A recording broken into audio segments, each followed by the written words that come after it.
Hey all, hello and welcome, Tony Bing here. For this beginner's guide video we will have a look at War Machine. Now if you're a veteran of these videos, welcome back. If not, what we do in this particular video is we have a look at various different aspects of heroes for players that are new to Marvel Heroes Omega and looking to unlock their new heroes. This gives them a taste of what they're like. Now what we cover in the video includes their attributes, their traits and their resource. We also check out a few of their costumes, we have a quick look at their signature and ultimate, and then we'll normally finish up with some gameplay run-throughs where we show off various different skills heroes have, and we'll show off the tooltips as well so you can get a good idea how the actual hero plays. So first up anyway, for War Machine, what we'll look at here will be his attributes, offensive and defensive traits, and we'll also look at his unique resource as well. Starting off here then, we look at the offensive trait, and this is weaponised. So with this you gain base damage 3% of your max suit power. So it's an interesting mechanic similar to Iron Man's, and for this reason you want to stack as much suit damage as you can because it will in turn give you extra damage for all your skills. His archetype is tank, and that means he gains a bonus from durability and strength attributes. I'd possibly go for the durability because I do like the extra health over the deflect that strength would actually give you.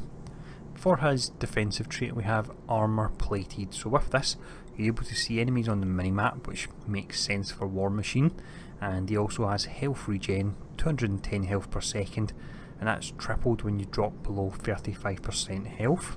The archetype is tough, and that gives us a bonus multiplier to both defence and deflect. Now if you choose to use melee skills in War Machine, you also have close quarters, and that's an 8% damage reduction for 3 seconds after you use a melee power. When we look at his resources, primary resource is just regular and it's power, it's classed as, but what he has, it's not necessarily a secondary resource, but it's a unique mechanic, and this is called heat.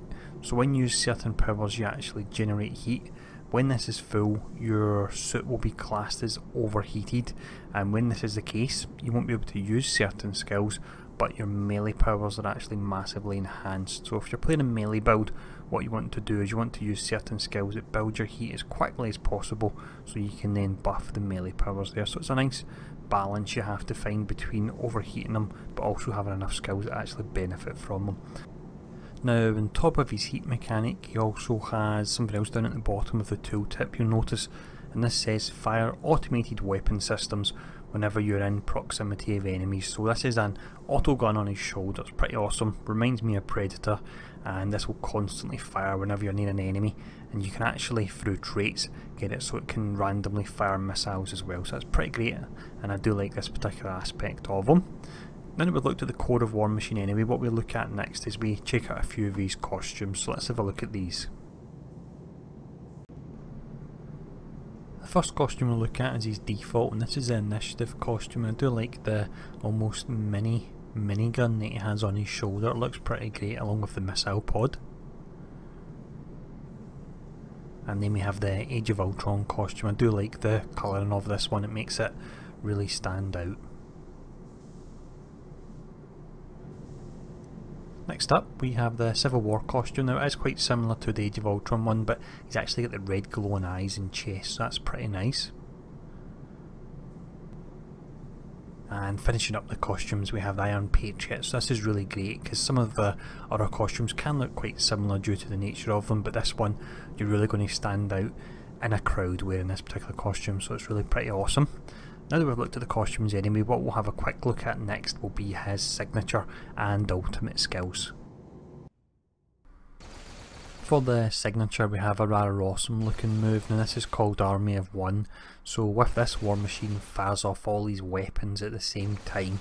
The way the actual mechanics of it work is it's a damage dot, so it's twice per second and it's channeled for 4 seconds, but on top of that damage dot you also have auto missiles that are fired out, and 20 of them are fired out over the duration of all the skills going off, so it really does look pretty fantastic, I like it a lot. But what we'll check out next will be his ultimate skill. For the ultimate we have a skill called Sidekick, and this is taken directly from Iron Man 2. So Iron Man will fly in, War Machine and Iron Man fire their beams off each other, and the beams will create a large explosion. Now you've got the initial damage packet, on top of that you've got a dot. It will knock down enemies for 2 seconds. You have 5 seconds in vulnerability, and you also gain a buff to your damage, your crit rating, and your suit power will generate at a faster rate as well. So overall it's a pretty nice ultimate. It certainly does look very nice, and I like ones like this that tie in with key moments in the MCU. But what we'll look at next is we will check out the melee side of things in War Machine and his heat mechanic, where we go to town on enemies with a dual set of chainsaws. So it really is pretty awesome, so here we go. The first skill we look at here then is the main melee spender he actually has, and that is laser blade strikes. Animation on this is pretty great, and while you're actually overheated, being a melee skill, it gains a 10% damage boost. The next skill, this is our crash down skill, and it's called a rough landing. So you'll launch your way into the enemies, knock them down. The knockdown is 2 seconds, you do the damage packet, and on top of that, when you're overheated, you gain the 10% damage bonus once again. The next skill, we have chainsaw impales. This is pretty great. You stick it to the enemy's War Machine style as it says, but it kind of reminds me of Gears of War, to be honest. You get 2 chainsaws and you let rip into the enemy with them. So it does 4 separate hits, and also while overheated you once again gain a 10% total damage bonus to it.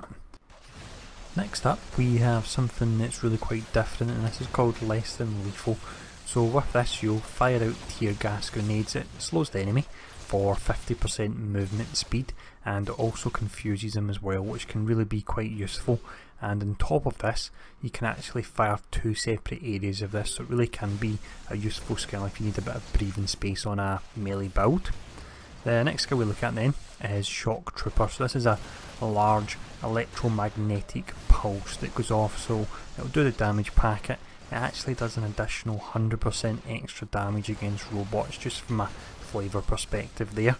It has a 1 second irresistible stun, and rather importantly for the melee build, it increases your heat to maximum, so this really can be quite useful if you're looking to get the extra damage bonus on some of the skills we've already looked at. Now one thing it does do is it prevents the use of machine gun powers and fire when ready for 5 seconds, so do bear that in mind. Final skill we'll look up just as we come up on Dr. Octopus is Bring the Heat, which is a close range flamethrower. This is pretty awesome. It gains a damage based on your actual attack speed, and it generates heat as well. So if you're looking to get your heat up as quick as possible, you can use Bring the Heat, or you can use the last skill we just looked at, which is the Shock Trooper. So through using 2 of them one at a time, you should have your overheated status for the majority of time that you're playing a melee build, and that's what you really want. You want to be able to maintain that unique aspect of them. Let's fire off all the melee skills as we finish them off here. The tear gas animation does look great, as you can see. There you go, that's him down. So what we'll do for the next and final section of this video is we'll have a look at his range skills, and he really does have quite a few of these and they look pretty great.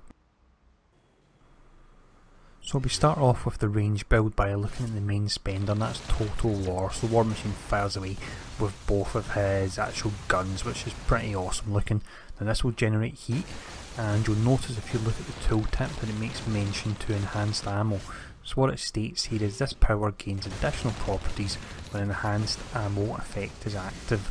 Now if we actually look at his next skill, which is Plasma Cannon, this is great. It creates a large AoE dot, it's for 3 seconds. It also makes the enemy vulnerable, but more importantly you'll notice it has the enhanced ammo tag. So this particular one loads plasma ammo, and what this does is it increases the damage of your machine gun powers by 15%, which is a pretty nice amount for 8 seconds there, and this will also generate heat. The next skill we look at is Clear the Room. So this one, War Machine will spin round. It's a bit similar to Iron Man's signature. He spins round, but rather than lasers it's bullets he fires off. This also has enhanced ammo. The enhanced ammo in this case is anti-tank rounds, and this increases critical chance of machine gun powers by a whopping 10% for 8 seconds there, and once again this skill will generate heat. The next skill we look at is Hammer of War. Now I'm fairly certain This is in reference to the large rocket that War Machine tries to fire off at the end of Iron Man 2, but instead it comes out and flops on the ground and fizzles and just goes out. But this one, the one in the game, actually does work perfectly well, thankfully. So you've got the huge damage packet in the first instance, and then it actually leaves a burn dot on the enemy for 6 seconds as well. The next skill we look at is another one that has an enhanced ammo effect. So this is Spitfire. Now normally this can only be activated with over 60% heat when you're overheated, but for this particular run through I'm using a talent that completely does away with the heat system. So if you're wanting to make War Machine a bit simpler to use, that option is there, which is really pretty great. Now with this move, Spitfire it's called, it will do the damage in the first instance, a big large beam, but on top of that it loads thermite rounds for 8 seconds, and that causes your machine gun powers to do a burning dot on enemies for 3 seconds. That's really quite nice. We then have Built for War. This is similar to Iron Man's skill. So when you activate this, you've got the damage packet, but it also restores 40% of your max suit power and weaken the enemies. So early game, this can be really good for providing you with sustain. And final skill we look at, as always, we always leave the trash clearing skill to last. This is Suppressing Fire. So War Machine will wave both his arms around, firing his wrist mounted machine guns at enemies here, and this generates heat, and it also gains the effects from enhanced ammo as well, so it can really be quite powerful if you've got all those effects going off. But there we go, that's another one down. Now with War Machine, I do know this particular video was requested. I can't remember where, because I do get a lot of requests, but whoever requested it, I hope you did enjoy this. I hope it was useful. Thanks once again all for tuning in, and I'll see you soon.